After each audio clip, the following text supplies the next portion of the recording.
ဘင်္ဂလားပင်လယ်အော်အခြေအနေကကပ္ပတိပင်လယ်ပြင်ဘင်္ဂလားပင်လယ်အော်တောင်ပိုင်းရှေ့လယ်ပိုင်းနဲ့အရှေ့မြောက်ပိုင်းတို့မှာမုတ်တုံလေအားတင်းတင်းမှအားကောင်းနေပြီးကြံဘင်္ဂလားပင်လယ်အော်မှာတိမ်ထူထပ်နေပါတယ်။ဒီကနေ့မိုးတက်ချိန်ဒီခန့်မှန်းချက်ရနေပြီးတော့ရန်ကုန်တိုင်းဒေသကြီးမကွေးတိုင်းဒေသကြီးစကိုင်းတိုင်းဒေသကြီးအောက်ပိုင်းအေရဝတီတိုင်းဒေသကြီးချင်းပြည်နယ်ရခိုင်ပြည်နယ်နဲ့ရှမ်းပြည်နယ်တောင်ပိုင်းတို့မှာနေရာနှံပြနဲ့ကြံတိုင်းဒေသကြီးနဲ့ပြည်နယ်တို့မှာနေရာစစ်စစ်မိုးတကြုံရွာပြီးနေပြီးတော့ရန်ကုန်တိုင်းဒေသကြီးမန္တလေးတိုင်းဒေသကြီးစကိုင်းတိုင်းဒေသကြီးအောက်ပိုင်း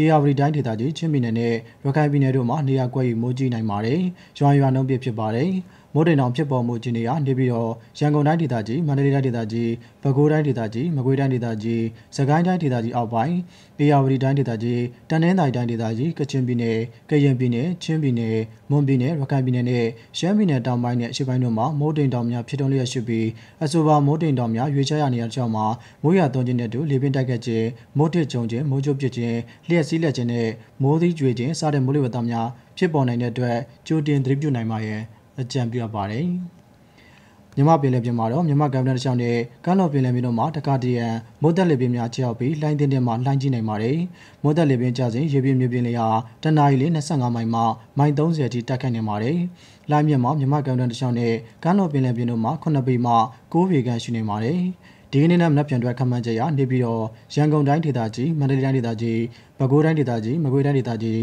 စကိုင်းတိုင်းဒေသကြီးအေရဝတီတိုင်းဒေသကြီးတနင်္သာရီတိုင်းဒေသကြီးကယားပြည်နယ်ကရင်ပြည်နယ်ချင်းပြည်နယ်မွန်ပြည်နယ်ရခိုင်ပြည်နယ်နဲ့ရှမ်းပြည်နယ်တောင်ပိုင်းနဲ့ရှေ့ပိုင်းတို့မှာမိုးပိုလာနိုင်ပါတယ်။နေပြီးတော့ရန်ကုန်မြို့နဲ့မန္တလေးမြို့တို့အတွက်နေတစ်ဝိုက်အတွက်ဒီကနေ့မိုးတက်ချိန်ခန့်မှန်းချက်ရမိုးတစ်ချိန်နဲ့ချိန်ထစ်ချုံရွာပါမယ်။ရွာနှုန်းပြဖြစ်ပါတယ်ခင်ဗျာ။